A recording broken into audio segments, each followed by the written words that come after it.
oganda. Cliff nitiere yore ariyo mwanyalo timo.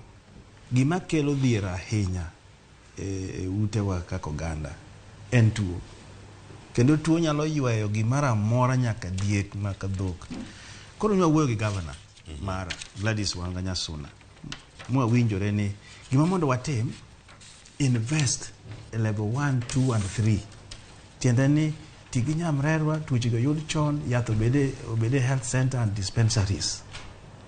Koro tuo ok nya matero ng'ato hospital, ai samoro dhi otho, to en breadwinner.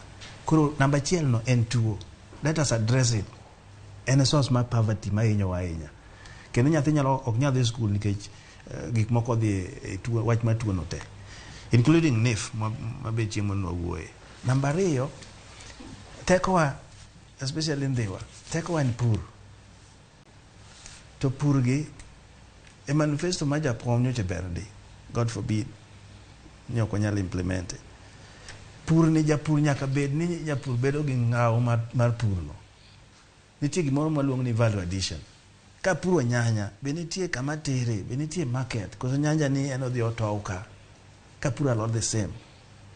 Koro gimoro ne ka ni small industries monego be ni county government focus, moko be wabiro push from national government. Mondo value addition obede cham ma jopur puro. Mano biro miyo gi motivation mar puro matek. Sani endi kati pur matek, to ka cham chiek mang'eny, goro siling 30. To kendo kuche mabiro ome, to gitiyo gi joluo. Kose ng'iewe kuom jogo te, koro ka kech donjo kuduogo 130, 150, samoro dhi nyaka 200. Tiende ni wan waonge gi